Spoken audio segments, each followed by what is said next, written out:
오늘 우리에게 주신 하나님의 말씀은 전도서 1장 12절부터 18절까지의 말씀입니다. 제가 보는 성경으로 구약 948면에 있습니다.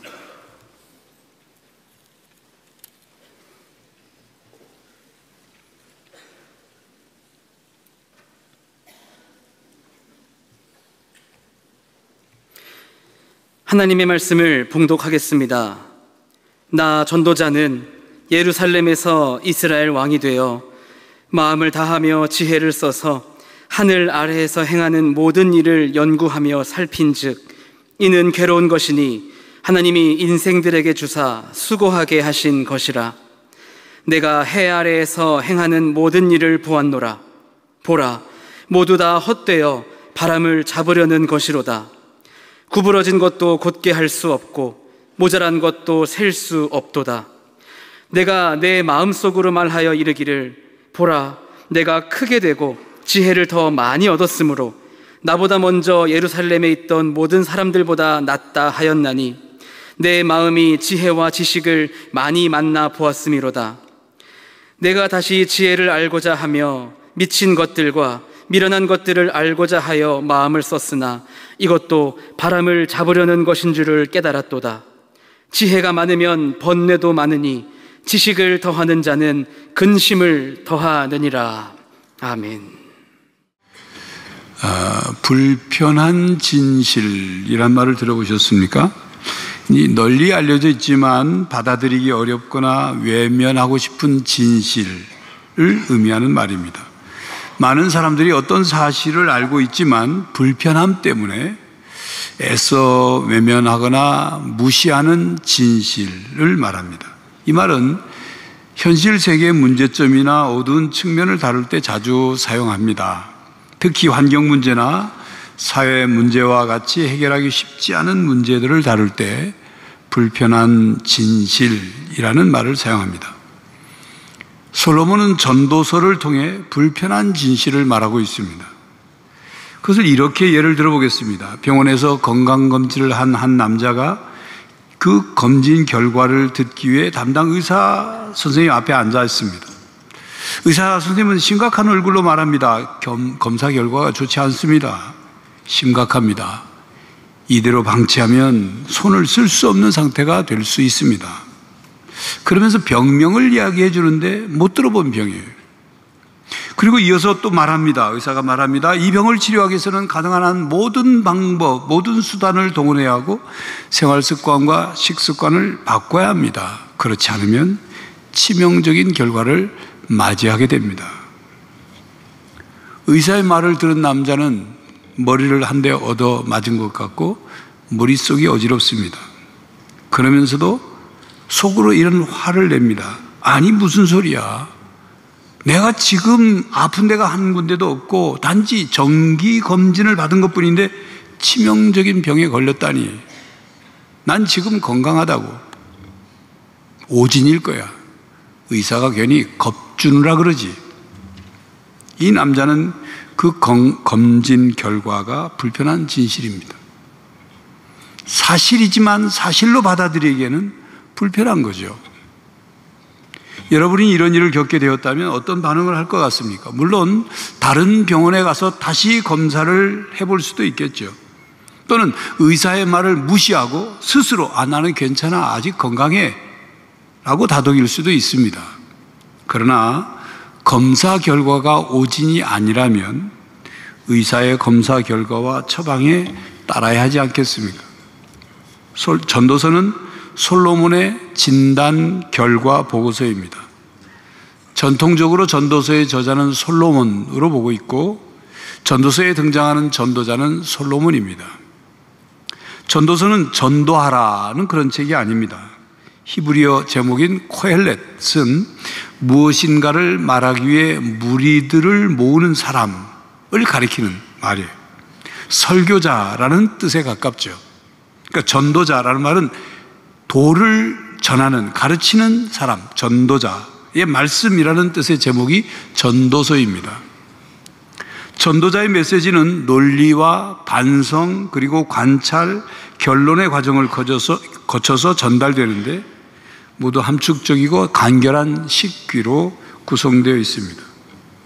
전도자 솔로몬은 우리 인생을 진단한 결과 우리가 심각한 영혼의 질병을 앓고 있다고 폭로합니다. 육체적으로, 영적으로 죽어가고 있다고 말합니다. 우리가 가능한 모든 수단을 동원해서 어떤 것이 가치 있는 삶인지를 깨달아서 삶의 방향과 삶의 우선순위를 바꿔야 한다고 말합니다.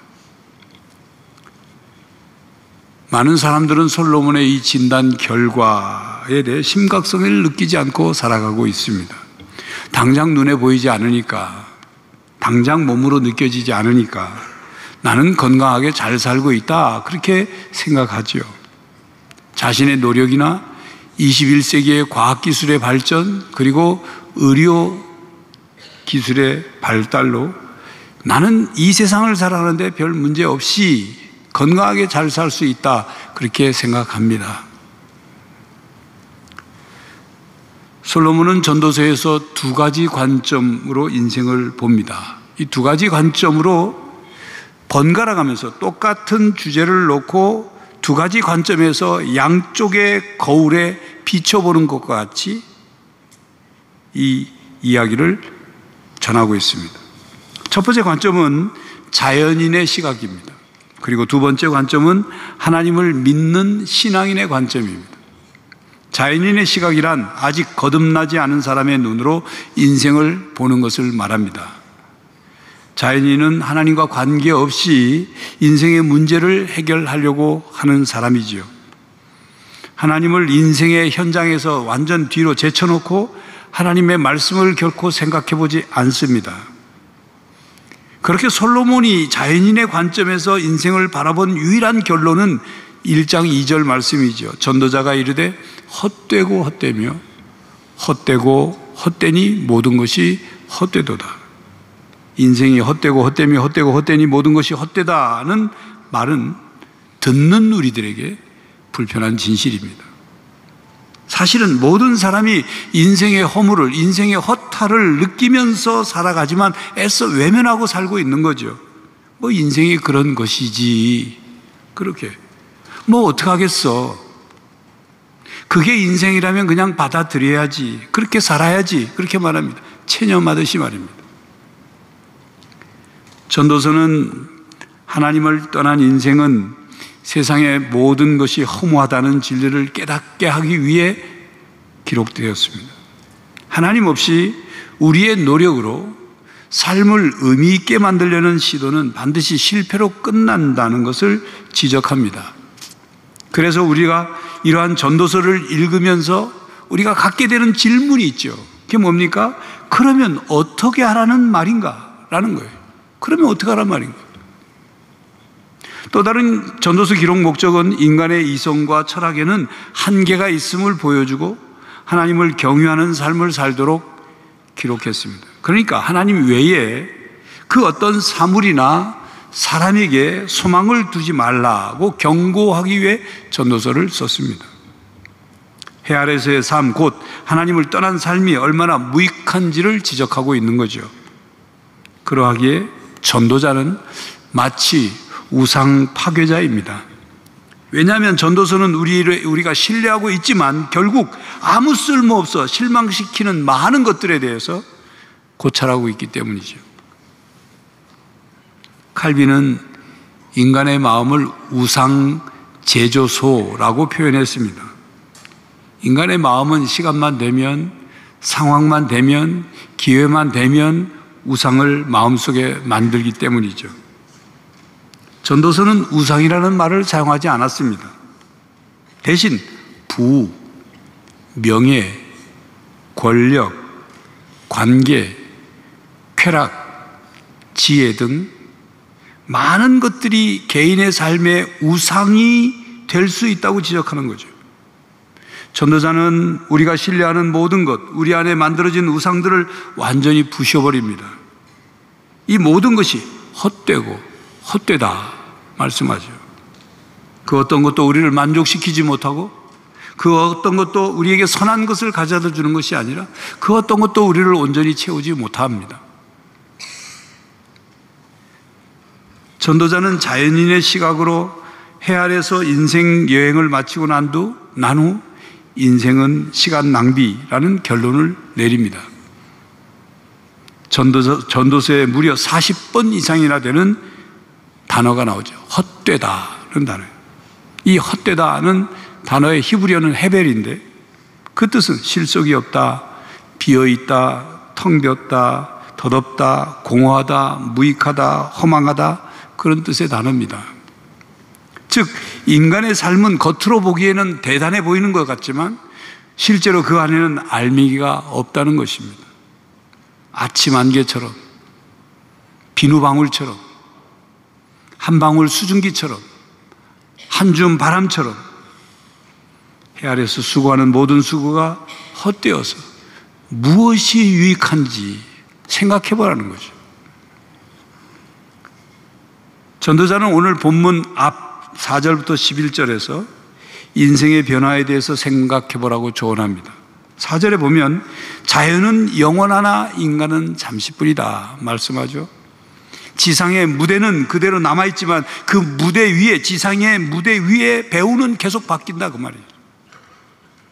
5절에 전도자는 출생과 죽음의 순환에서 낮과 밤의 순환으로 질문을 바꿉니다.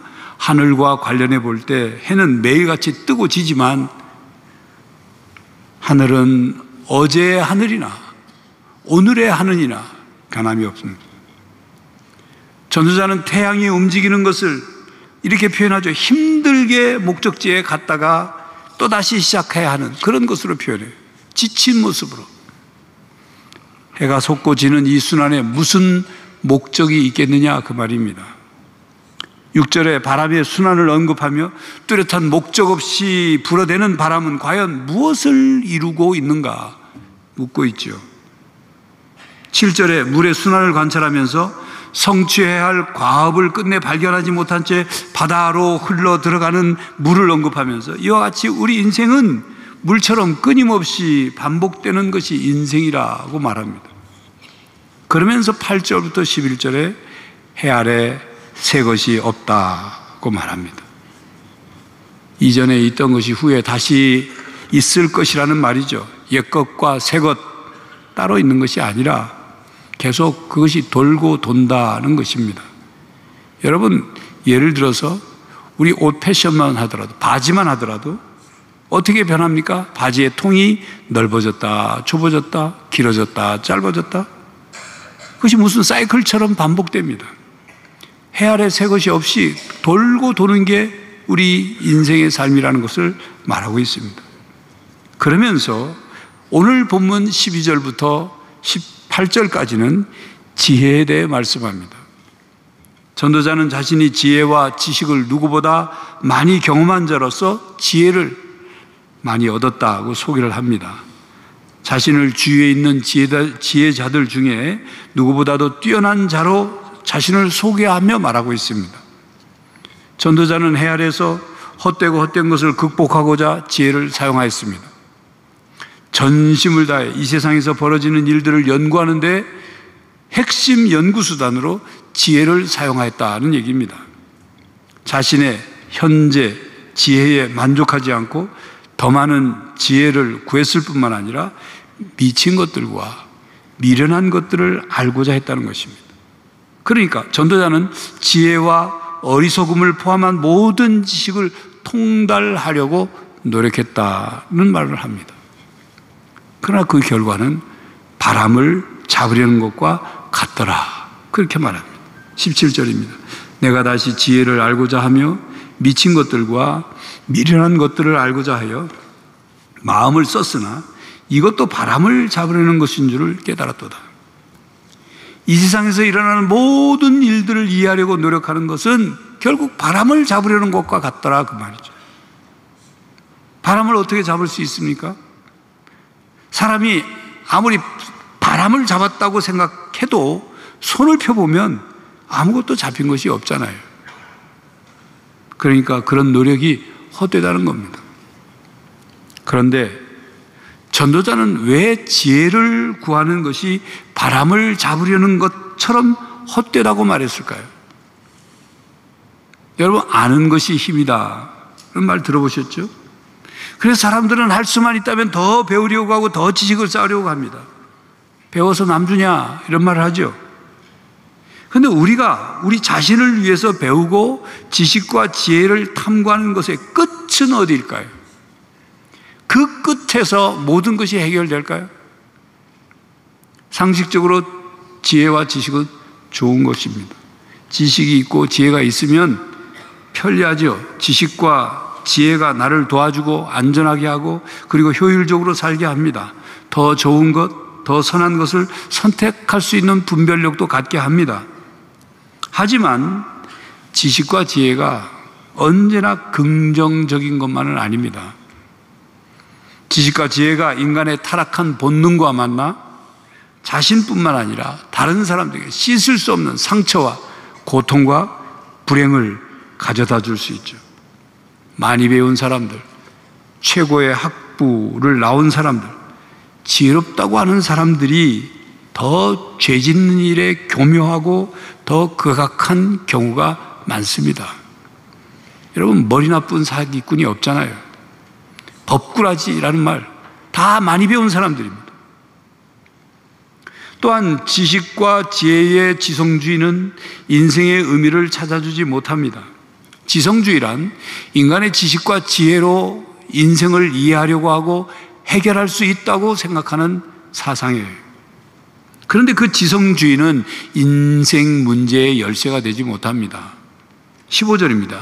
구부러진 것도 곱게 할 수 없고 모자란 것도 세울 수 없도다. 이 말씀은 인간의 지식과 지혜로는 인생의 근본 문제와 중요한 것을 바꾸거나 변화시키거나 해결할 능력이 없다는 뜻의 말씀입니다. 그렇습니다.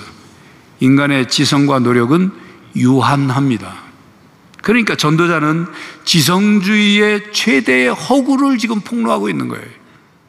지식과 지혜로는 구부러진 것을 펼 수 없고 모자란 것을 해결할 수 없다는 거죠. 무슨 뜻입니까?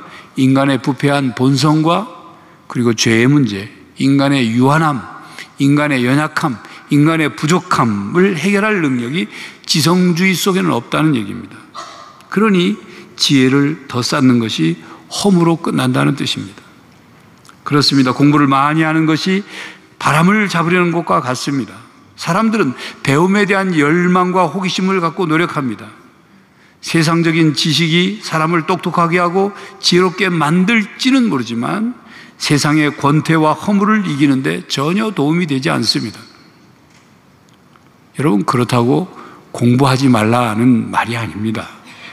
지식과 지혜의 한계를 분명히 알고 깨달아서 바르게 배우고 연구하고 깨달아야 한다는 거예요. 세상 학문이 많은 연구를 하고 연구 발표를 하죠.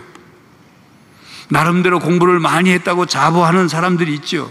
그러나 학문적, 이론적, 과학적인 틀 안에 갇혀서 보이지 않는 세계를 보지 못하고 인정하지 못한다면, 무신론적 사고에 갇혀 있다면 그것은 인생의 근본 문제를 해결할 수 없는 것입니다. 단지 그 학문의 이론은 허물을 적당히 꾸며줄 뿐이죠. 여러분, 프로이드가 정신분석학을 연구해서 발표해서 많은 부분에 공헌을 했습니다. 그러나 프로이드는 인간의 죄의 문제를 연구하지 못했습니다. 인간의 죄의 문제, 즉 인간 문제의 근본적인 해결에 대한 연구를 못했어요. 인간 삶의 근본적인 죄의 문제를 해결하지 못하는 한 우리 인생의 고통과 불행과 죽음과 허무의 문제를 해결할 수 없습니다. 그래야 지혜자, 전도자 솔로몬은 18절에 최종적으로 지혜와 지식을 부정적으로 평가하며 끝을 맺습니다. 지혜가 많으면 번뇌도 많으므로 지식을 더하는 자는 근심을 더하는 셈이라 말씀합니다. 이론적으로 지혜는 많을수록 사람을 기쁘고 행복하게 할 것 같은데 실제적으로는 오히려 사람을 슬프고 아프게 하는 것이죠. 번뇌란 뭡니까? 슬프고 괴로운 거예요. 근심은 뭡니까? 아프고 고통스러운 거예요. 만일 지혜가 많을수록 더 많은 고통과 슬픔을 안겨다 준다면 지혜를 얻으려는 일도 헛되고 바람을 잡으려는 것처럼 허무하다는 말씀입니다. 여러분, 지식에는 두 가지가 있습니다. 절대 지식과 상대 지식이 있습니다. 절대 지식은 하나님을 아는 지식입니다. 따라서 우리는 하나님을 아는 지식을 추구해야 합니다. 잠언 9장 10절이죠. 여호와를 경외하는 것이 지혜의 근본이요 거룩하신 자를 아는 것이 명철이니라. 잠언 1장 7절에는 여호와를 경외하는 것이 지식의 근본이라 말씀합니다. 이는 사람의 지식과 지혜가 하나님의 전지하심에 비교할 수 없기 때문입니다. 하나님을 아는 지식, 하나님을 경외하는 지혜가 절대 지식이요 절대 지혜입니다. 세상 지식, 즉 상대 지식은 알면 알수록, 쌓이면 쌓일수록 근심이 더하게 됩니다. 그리고 하나님과 단절된 인간의 지식과 지혜는 제한적이고 부정적인 결과를 가져올 뿐입니다. 마치 바벨탑을 쌓아 하늘에 닿고자 했다가 결국 언어의 혼란으로 사방팔방 흩어진 것처럼 지식의 바벨탑을 쌓아보려는 인간의 노력은 결국 인간의 문제를 해결하기보다는 또 다른 심각한 문제를 가져올 수 있습니다. 여러분, 요즘 인공지능 AI 사용하고 계신 분 있죠? 인공지능의 발달이 우리의 삶에 많은 유익을 줄 수 있습니다. 수많은 지식과 정보를 처리해주고 많은 유익을 우리에게 줄 수 있어요. 편리를 줄 수 있어요. 그러나 인공지능이 최종적인 해답이 아닙니다. 영속적인 해결책이 되지 못합니다. 인공지능은 영적이고 영원한 생명의 문제를 해결해 주지 못합니다. 양날의 칼처럼 하나님을 떠난 인공지능, 윤리를 무시한 인공지능은 우리에게 재앙이 될 수 있습니다. 그러나 지혜의 근본이신 하나님을 알면 알수록 행복합니다. 하나님을 알면 알수록 하나님에 대한 갈망이 더 생기죠. 더 알고 싶어집니다. 행복한 갈망이, 거룩한 갈망입니다. 그것 때문에 근심이 생기지 않습니다. 이 절대 지식만이 생산적이고 창조적이고 구원에 이르는 길이 됩니다. 하나님의 지혜를 깨달을 때만 사람의 지혜를 올바로 사용하고 해 아래에 있는 것들을 올바로 이해할 수 있습니다. 이것이 참된 지혜입니다. 어느 목사는 이렇게 말했습니다. 사람의 지혜는 하나님의 지혜로 세례를 받아야 한다. 사람의 지혜는 하나님의 지혜의 은혜 안에서 있어야만 바른 방향으로 사용되고 열매를 맺을 수 있다는 뜻이죠. 사도 바울의 지식과 지혜가 복음 안에서 새롭게 사용된 것처럼 우리의 지혜에도 성령의 기름 부심이 있어야 돼요. 복음에 합당하지 않은 것은 배설물처럼 버리고 예수 그리스도를 아는 지식이 가장 고상하고 보배로운 것으로 여겨져야 한다, 그 말입니다. 전도서는 인간의 지식과 지혜로 진리를 추구하는 것은 성공할 수 없다는 것을 우리에게 알려줍니다. 전도자는 우리에게 이런 불편한 진실을 말해주고 있어요. 지혜를 추구하는 것만으로는 안 된다, 그렇게 말해주고 있습니다.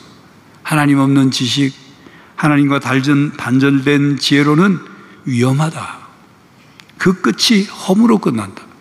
그 끝은 멸망으로 가는 길이다. 이런 불편한 진실을 진단 결과로 발표한 것입니다. 이런 메시지를 예수님께서 마가복음 8장 36절에 하신 말씀이 있죠. 그것과 연결시켜 적용하면 그 말씀이 뭡니까? 사람이 만일 천하를 얻고도 제 목숨을 잃으면 무엇이 유익하리요? 이 말씀이에요. 오늘 이 지혜에 적용하면 사람이 공부를 많이 하고 지식과 지혜를 더 많이 쌓고 학문적 업적을 이루고 그래서 사람들로부터 칭송을 받고 명예를 얻는다고 해도 제 목숨을 잃으면 그것이 무엇이 유익하냐, 그 말이에요. 다른 말로 표현하면 너의 삶에 무엇이 진정 가치 있는 것이냐, 너에게 무엇이 영원한 삶을 주느냐. 지식과 지혜를 얻어 어떤 목표, 학문적 성취를 이뤘다고 한들 너의 목숨과 그것을 바꿀 수 있느냐, 그것이 너를 영원한 삶을 살게 해줄 수 있느냐, 그렇게 물으시는 말씀이죠. 그 말씀은 곧 전도자가 한 오늘의 결론과 같은 것입니다. 전도자의 결론은 전도서 12장 13절 14절에 이렇게 말씀합니다. 일의 결국을 다 들었으니 하나님을 경외하고 그의 명령들을 지킬지어다. 이것이 모든 사람의 본분이니라. 하나님은 모든 행위와 모든 은밀한 일을 선악간에 심판하시리라. 이렇게 전도서는 우리들이 하나님을 갈망하게 합니다. 그런데 구체적으로 하나님을 찾는 길을 보여주질 않아요. 그 길은 예수 그리스도의 복음에서만 계시됩니다. 전도서 목적 중에 중요한 목적 하나는 우리에게 길이요 진리요 생명이신 예수 그리스도를 믿고 따르도록 준비시키는 말씀이에요. 전도서가. 그렇습니다. 새롭게 되는 길이 있습니다. 해 아래 새 것이 없다고 허물을 깨닫는 사람들을 예수님께서 새롭게 하십니다. 고린도후서 5장 7절 말씀입니다. 누구든지 그리스도 예수 안에 있으면 새로운 피조물이라. 이전 것은 지나갔으니 보라 새 것이 되었도다. 예수님 우리를 새롭게 하십니다.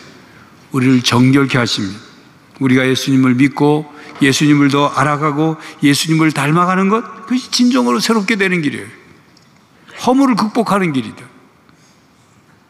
성도 여러분, 여러분이 이 세상을 자연인의 관점에서 바라보며 살고 있습니까? 아니면 하나님을 믿는 신앙인의 관점에서 바라보며 살고 있습니까?